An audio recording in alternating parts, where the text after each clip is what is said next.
This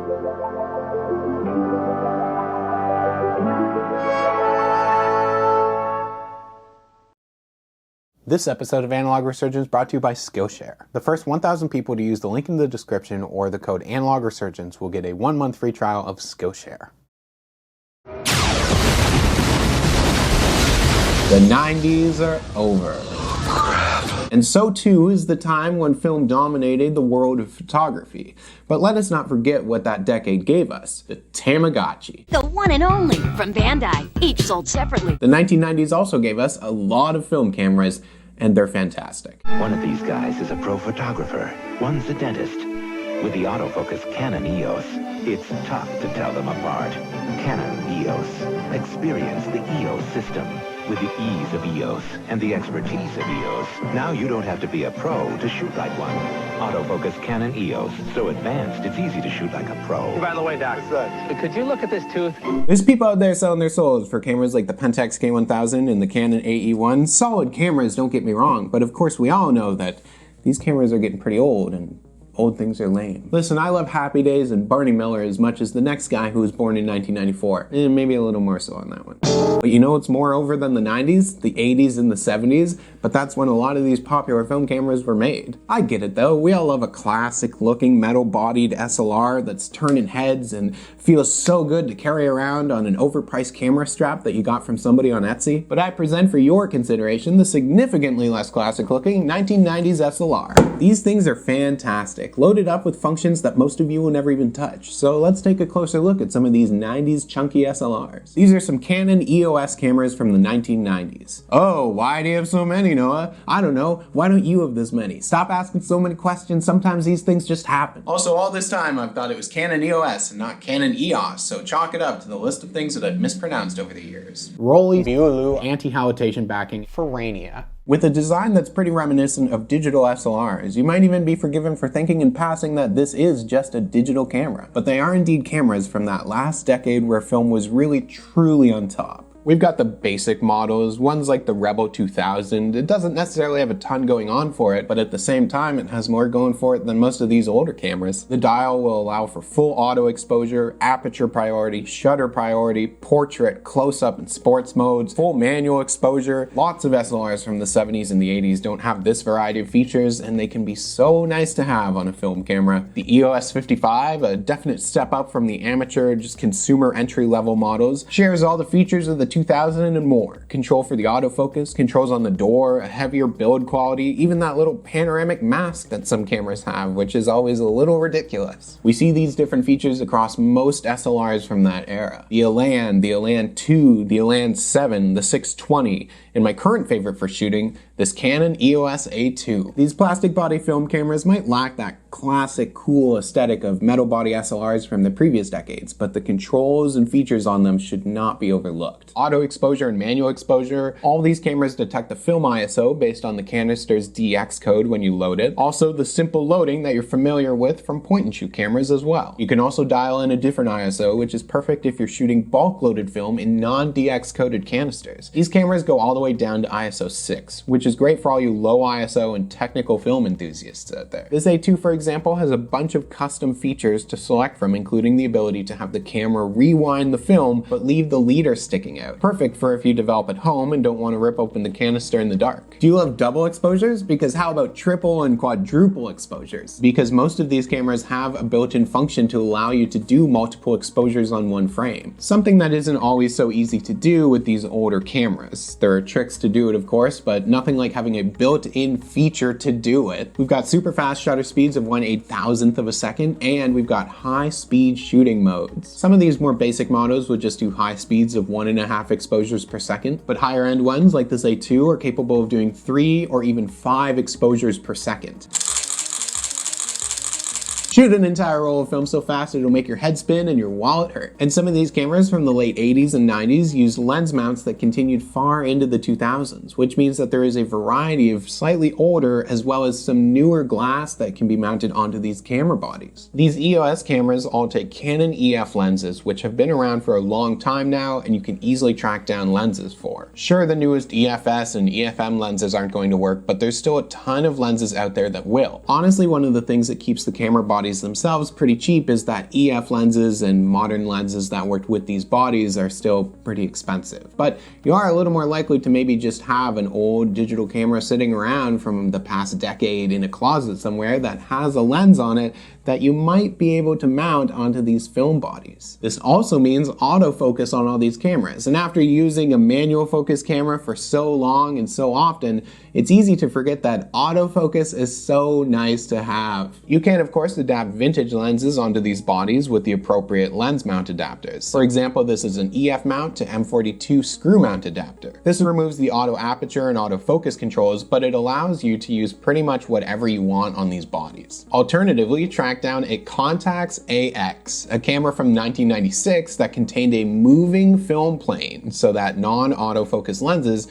could use autofocus. Instead of the lens moving, the film moved. Also, a built-in flash on cameras like these. Nothing super special, of course, but always super nice to have as an option.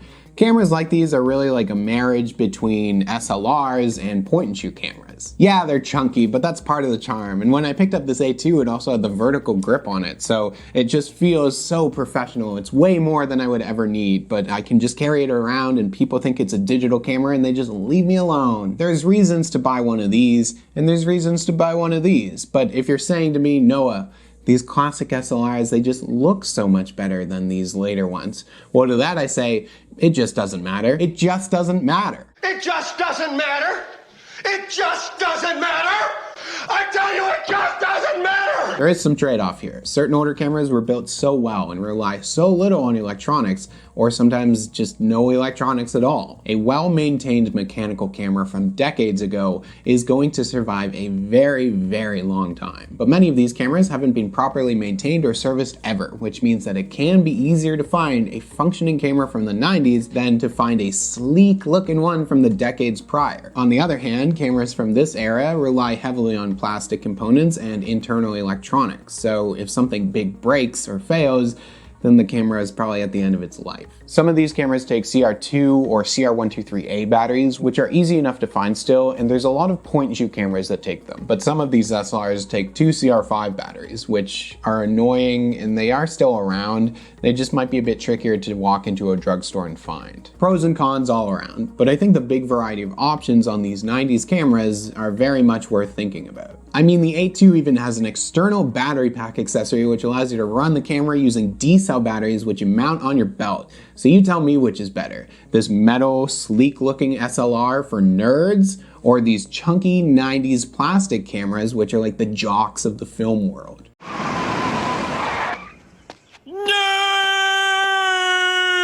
Canon, of course, weren't the only camera manufacturers in the later 80s and 90s with cameras like these. Nikon obviously had a great lineup of consumer, prosumer, and professional SLRs that are great cameras as well. F4, F5, the F6, the Nikon F100, the F90, the F801, F80, F601, F75, very solid. Some of those cameras are from the 2000s as well. Things like the Nikon F6 and the Canon EOS A2 were around until 2018, 2020. Those ones, of course, are going to be pretty expensive to try and pick up, but it's just worth remembering that if you're shooting film, you don't necessarily have to use an antique at this point. I also have a Minolta 707 SI from '93 with a battery grip for AA's. This thing has a slot on the side for taking program cards that added extra functions to the camera. You could turn on eye start so it turns on when you put your eye to the viewfinder. Just a lot of possibilities and fun little innovations on cameras from this period. If you're a beginner, they make shooting film so easy. It may be too easy, like you could pick one of these things up and just set it on full auto and never learn the basics of exposure or like any of the details about really how film works. Maybe don't do that, but these cameras do make things pretty easy. All I'm saying is that the film market peaked in 2003 with 960 million rolls of film sold, so it makes sense that in the decade or so leading up to that, a lot of really nice cameras were being put out. Also, no guarantees, but you might even pay less for a camera like this than you will for a camera like this. But also, the used camera market is the worst. So maybe not. But maybe. At the end of the day, a camera body is just a box, and you point it at things to take a picture. And also the box has a bunch of things in it. It's sometimes batteries, sometimes gears, and sometimes electronics. But it's a box. Well, lenses are really good. So it's a box with a lens on it, and the lens is like more important than the box can do. And some boxes use a good lens. Like slightly less things that they can do, but they also look really nice. Would do different things. You know, more things than this box. But both boxes can be good, and sometimes different people prefer looks good. Different boxes, just because and like the box sometimes a box or then the box is like it's best to box that for you, like find a box that you like that feels good at pointing at things to get the picture. Yeah. Big thank you to Skillshare for sponsoring the video this week. Skillshare is a massive online learning community that will allow you to explore and discover a huge variety of different topics. Everything from animation to creative writing to gardening to graphic design and web developing. If there's always been something that you have an interest in but haven't had the ability to kind of explore further, then there's a really good chance that Skillshare has got you covered in that department. Maybe you want to make the very bold, strange decision to start making your own YouTube videos, in which case check out things like Video Editing with Premiere Pro for Beginners by Jordy Vandeput. Maybe you want to get better at photo editing, in which case you can check out programs on Adobe Lightroom like this one by Sean Dalton. The first 1,000 people to use the link in the description of this video or my code AnalogResurgence will get a 1-month free trial of Skillshare. Thank you so much for checking this out. There really are a lot of camera bodies from the 90s, but also the late 80s that have a lot of potential and are often overlooked because they're not like this. The actual reason I have so many of these is that my girlfriend and I went to a camera auction a few weeks ago here in Toronto, and they just had boxes of SLRs, and we were like, how about a box of SLR? So it was literally like $80 for that many chunky 90s cameras. So they're out there. Keep an eye out for events like that, camera shows, camera auctions, you know, local meetups, things like that can kind of result in you being able to pick up a camera for cheaper than just scrolling through eBay all the time. Subscribe to this channel if you want to do me a big favor. We're about to hit 50,000 subscribers. There's also links in the description below for how you can support the channel. I have a Patreon set up as well as some merch that's available if you're interested. All of that stuff helps immensely. Thank you so much for watching. Buy yourself a camera that feels right for you, whether it's one like this or one like this, but not one like this. Disposable cameras are pretty useless. I'll see you soon.